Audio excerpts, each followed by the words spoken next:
Bom dia a todos. Queria inicialmente agradecer a organização do evento pelo convite, pela oportunidade de estar falando aqui com vocês. Eu vou discorrer um pouco sobre teletriagem instrumentada. Eu sou Daniel Iani Filho, não sou médico de formação, mas tenho doutorado na medicina pela Unicamp, no Gastrocentro, onde eu utilizei de modo inovador bioimpedância para a gente avaliar a fibrose hepática.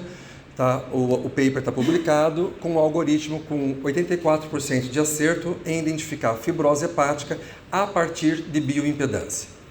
Muito bem. Trabalho há 17 anos com tecnologias médicas não invasivas e ao longo desse tempo eu fui amadurecendo e construí uma plataforma que se chama Biotriagem Plataforma, onde nessa plataforma a gente combina hardware e software. E a partir de uma combinação de tecnologias médicas não invasivas, a gente é capaz de gerar vários laudos e vários serviços dentro da clínica geral e da telemedicina. Com relação aos hardwares. O hardware a gente tem dois tipos. A gente tem um tipo que é um standard, que combina 3 tecnologias, e a gente tem um hardware que é um hardware completo com 5 tecnologias. Estes hardwares, eles podem estar combinados, podem ser transportados ou embarcados numa simples maleta, então com mobilidade, ou embarcado numa cabine de telemedicina ou até mesmo num automóvel, né, num caminhão. O importante é que o equipamento, o coração do equipamento, ele cabe numa maleta. Então, onde ele vai estar é só uma questão de mobiliário. O que tem nesses equipamentos? Quais são as tecnologias que estão incorporadas nesse equipamento? São 4 tecnologias principais. Uma é a pletismografia fotoelétrica, que é a tecnologia que estuda a forma de onda de pulso captada pelo oxímetro e me permite identificar rigidez arterial. Também tem uma patente para aferir o débito cardíaco e ela é o principal componente no algoritmo que identifica a resistência à insulina de modo não invasivo. A segunda tecnologia é a variabilidade da frequência cardíaca, que é a tecnologia indicada para a gente acessar e entender sistema nervoso autônomo. Então ali eu vou entender atividade simpática, parasimpática, equilíbrio autonômico, desautonomias, arritmia, indicador de morte súbita e de risco de evento cardíaco grave. Quem parametrizou esta tecnologia foram as sociedades de cardiologia americana e europeia. A terceira tecnologia que compõe este hardware é a bioimpedância, que já é mais conhecida por todos, porque faz composição corporal, mas a gente utiliza a bioimpedância não só para composição corporal, mas também para várias outras aplicações que transcendem a composição corporal. E a quarta tecnologia é a resposta sudomotora da pele, que é uma tecnologia indicada no Consenso Internacional de Toronto como uma tecnologia para avaliar disfunção, neuropatia de fibras finas. Então a gente consegue identificar o risco de amputação, principalmente no paciente diabético ou com hanseníase, mas identificar esse risco a tempo de salvar uma perna. Então o equipamento ele combina essas 4 tecnologias principais. Muito bem. O que a gente consegue fazer com essa combinação de tecnologias? A principal aplicação é um atendimento primário à saúde, é um clínico geral, onde eu consigo entender a saúde e estadiar desde o saudável até a morte cardiovascular, onde essa pessoa está nessa linha do tempo. Então a gente vai entender questões micro e macrovasculares, autonômicas, metabólicas, com os algoritmos gerados pela combinação dessas tecnologias. Mas qual a confiabilidade desses dados? Inicialmente, a primeira é uma questão de confiabilidade eletromédica, onde a gente tem aí o registro pela Anvisa. Mas também temos um parecer do Conselho Federal de Medicina que diz que o aparelho em questão tem por finalidade mensurar parâmetros fisiológicos que podem ser utilizados em procedimentos diagnósticos. Mas apesar da palavra diagnóstico estar colocada aqui, a gente se posiciona como uma ferramenta coadjuvante, uma ferramenta de screening, deixando o diagnóstico para o médico. Okay? Também temos o suporte da literatura médica, então se você colocar na PubMed bioimpedância, ou variabilidade da frequência cardíaca, ou fotopletismografia, ou ainda a resposta sudomotora da pele, você vai encontrar milhares e milhares de citações. E a gente se orgulha, a gente tem uma série de publicações, mas uma delas nos orgulha muito, que é a publicação relacionada à área metabólica. Nós temos um paper com Roma-IR, temos com Roma-Beta, temos com hemoglobina glicada, temos com a curva de insulina, curva glicêmica feita nos Estados Unidos, e depois na Unicamp conseguimos fazer uma validação com o padrão ouro, que é o CLAMP euglicêmico hiperinsulinêmico, publicado numa revista internacional de classificação A, com 97,6% de sensibilidade em identificar o status metabólico de um paciente de modo não invasivo. Então, o que equivale a você fazer uma série de exames laboratoriais, como curva de insulina, curva glicêmica, Roma-IR, Roma-Beta, glicada, peptídeo C, insulina de jejum, glicemia de jejum e pós-prandial, eu te dou esse perfil, esse painel, de modo não invasivo, sem nenhuma gota de sangue, a partir de algoritmos aperfeiçoados com fisiologia humana. Bom, a partir dessa teletriagem instrumentada, é possível gerar vários laudos. Quais laudos? Nós temos um dossiê de obesidade, com 13 páginas, que monitora todo paciente obeso, desde o diagnóstico até os benefícios do emagrecimento. Depois temos um laudo de síndrome metabólica e resistência à insulina, é um segundo serviço. Temos um laudo de avaliação da resposta sudomotora, que identifica o risco de amputação num paciente diabético. Depois temos um laudo de bioimpedância, temos um laudo que avalia fisiopatologia de hipertensão, a gente vai a fundo identificando as causas da hipertensão, um laudo de rigidez arterial para aquele paciente que tem no seu histórico familiar risco de infarto, de AVC, e na área de fitness a gente tem vários serviços também, como identificação de talentos no esporte, personalização de treino e também a avaliação inicial. Esses são os laudos que a gente pode gerar. Nós não competimos com nenhuma plataforma de telemedicina. Pelo contrário, nós nos acoplamos às plataformas existentes. Então, via API, a gente vai se integrar e vai complementar o que é feito tradicionalmente na telemedicina. Como que isso funciona na prática? A primeira questão é que o paciente vai ter uma teleconsulta amanhã, por exemplo. Ele recebe no dia anterior, ou com alguma antecedência, ele recebe um link onde tem todas as informações, as perguntas de uma anamnese clássica que o médico vai fazer no dia seguinte na teleconsulta. Então ele, com calma, na sua casa, no seu computador ou no seu celular, ele vai responder essas questões e o médico vai ter acesso a todas essas respostas antes mesmo de iniciar a sua teleconsulta. Então isso abrevia o tempo e o médico pode ficar focado no paciente ao invés de ser um digitador. Então está atento à história clínica. A segunda questão importante é que esse paciente, no dia anterior, ou mesmo imediatamente antes da teleconsulta, ele se conecta ao hardware. E ao se conectar ao hardware, a gente vai fazer toda a leitura fisiológica desse paciente. Então ele pode se conectar a esse hardware numa maletinha ou numa cabine de telemedicina. E a gente vai ferir inúmeros parâmetros fisiológicos, mais de 60 parâmetros fisiológicos. Então, num exame que é não invasivo, totalmente indolor, que vai ser de 2 a 3 minutos, operador independente, e os resultados vão estar prontos imediatamente.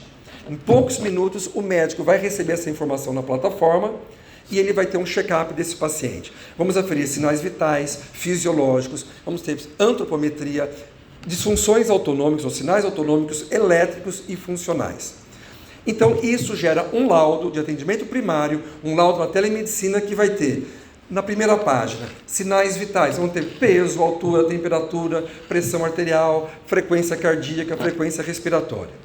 Logo em seguida, na segunda página, a gente vai ter uma avaliação do metabolismo, da obesidade. Então vamos ter o IMC USP, que é mais específico do que o tradicional IMC. Vamos ter o índice de adiposidade corporal. Se for um paciente obeso, ele vai ter indicação para aprofundar essa investigação num segundo laudo, que é um laudo de obesidade. Vamos ter uma avaliação da pressão arterial e com gráficos que vai estudar a severidade dessas disfunções. Depois, vamos ter uma página de risco, onde vai ter risco hipertensivo, risco de cetoacidose ou pré-coma diabético, risco de pico hipertensivo, arritmia e de emergência metabólica. A outra página vai se dedicar ao estudo e à informação da resistência à insulina do pré-diabético. Então, vamos falar se existe uma resistência à insulina leve, moderada ou severa e um gráfico com 6 parâmetros que vai me dar a severidade do status metabólico. Depois vamos ter uma avaliação de estresse, sistema nervoso autônomo, sistema estresse cardíaco, atividade simpática, parasimpática, um estudo aprofundado de síndrome vagal e também da árvore arterial. A pletismografia me dá a rigidez arterial. Então vamos ver a rigidez de microvasos, que vai me ajudar a entender fisiopatologia de hipertensão, vasos de médio e grande calibre, e a aorta, carótida e coronária, me ajudando a estimar os riscos de infarto e de AVC. O legal é que o médico vai receber na última página este quadro, onde está classificado aqui à esquerda tudo o que está de bom no paciente e à direita o que está alterado. Então, numa simples visão, muito rapidamente, ele vai ter uma visão global do seu paciente antes mesmo de iniciar a telemedicina. Então, quando ele fala bom dia paciente, ele já tem todas as respostas da telemedicina, daquela anamnese, e tem toda uma avaliação cardio-neurometabólica feita no dia anterior. Onde nós contribuímos de verdade? Contribuímos fornecendo várias informações que o médico não tem na primeira consulta. Como, por exemplo, vamos informar o débito cardíaco, a resistência vascular periférica, o tônus simpático, parasimpático, desautonomias, risco de amputação, distúrbios do sono, e vamos informar inclusive a rigidez arterial. E esse é um caso que me chamou a atenção. O mês passado teve a Rio Innovation Week, e nesta feira, a gente fez o exame num caso muito importante e dá para exemplificar muito bem como a gente contribui nessa análise para avaliar respostas imediatas e aumentar a assertividade na hipótese diagnóstica. Você toca o vídeo para mim? É um depoimento.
Quando eu fiz o exame nesse caso lá no stand, lá no Rio Innovation Week, eu pensei imediatamente que ela tem uma síndrome vagal muito exacerbada, mas não era. O que ela tinha foi revelado pela pletismografia. Ela tem uma complacência de raiz de aorta como eu nunca vi nos últimos 15 anos. O parâmetro normal é de 7 a 9 metros por segundo, eu nunca vi ninguém com 5. Então essa menina, quando ela tem uma sístole, ela não mantém a pressão arterial e ela cai, ela tem desmaios, ela está pulando há mais de um ano de galho em galho, porque normalmente o médico não tem a pletismografia. Então isso é uma contribuição que a gente tem para acelerar hipóteses diagnósticas. Ok? Para finalizar, quais são as contribuições que nós temos, que nós podemos oferecer na telemedicina? Primeiro, acelerar hipóteses diagnósticas com questões mais assertivas. Depois, reduzir custos, porque uma vez que eu tenho o painel, o panorama cardio-neurometabólico, eu posso direcionar os exames, diminuindo o número de exames complementares. Depois, em conhecendo o status cardio-neurometabólico do paciente, é possível auxiliar e iniciar uma terapêutica inicial, até que o médico tenha outros exames complementares e possa definir a sua hipótese diagnóstica final. Tá? E é possível também monitorar o sucesso terapêutico. Então é possível melhorar a eficácia do sistema atual, né, aumentando a satisfação dos nossos clientes. Outros desdobramentos ligados à telemedicina é o projeto onde a gente leva isso para dentro da empresa, faz uma palestra de qualidade de vida, escaneia todos os funcionários e você consegue ter uma visão panorâmica da saúde dos funcionários com políticas internas para fazer prevenção, diminuir o absenteísmo, diminuir principalmente os custos na saúde e isso é uma coisa importante para as empresas. Temos também um projeto que é para melhorar o equilíbrio econômico e financeiro em operadoras de saúde, onde a gente consegue reduzir drasticamente o número de exames sem dificultar e sem privar o usuário de saúde. Temos um projeto ligado à redução de amputação, já que a gente tem a tecnologia que detecta precocemente, para identificar precocemente riscos de infarto AVC, para avaliar a saúde infanto-juvenil, um projeto para controle de fisiopatologia de hipertensão, síndrome vagal e estresse, um projeto ligado à obesidade e pré-diabetes, e agora estamos incorporando também o 3D, que faz antropometria automaticamente, sem contato com o paciente, tudo agora com georreferenciamento. Então, se o paciente fez o exame e ele é pré-diabético, no endereço da casa dele vai ter uma bolinha com a cor do pré-diabetes. Então, você consegue nortear políticas públicas, entender a distribuição da saúde, da doença, no seu bairro, na sua cidade ou no seu estado. Então, somos uma empresa relativamente jovem, na telemedicina, mas com quase 20 anos de pesquisa e de produção de evidência científica, estamos abertos a parcerias e oportunidades, principalmente em validações e em P&D. Estamos agora envolvidos num projeto, que está aberto para outras empresas participarem, que é identificar o infarto em apenas 1 minuto. Eu chegou com dor pré-cordial no hospital. Eu estou infartando ou não estou infartando?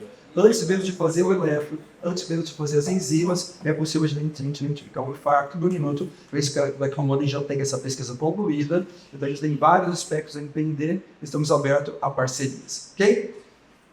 Qualquer questão adicional, estamos com uma cabine de telemedicina aqui fora. Esse é meu telefone para possíveis parcerias de P&D e principalmente na área de validação. E estamos abertos a outras oportunidades. Obrigado pela participação.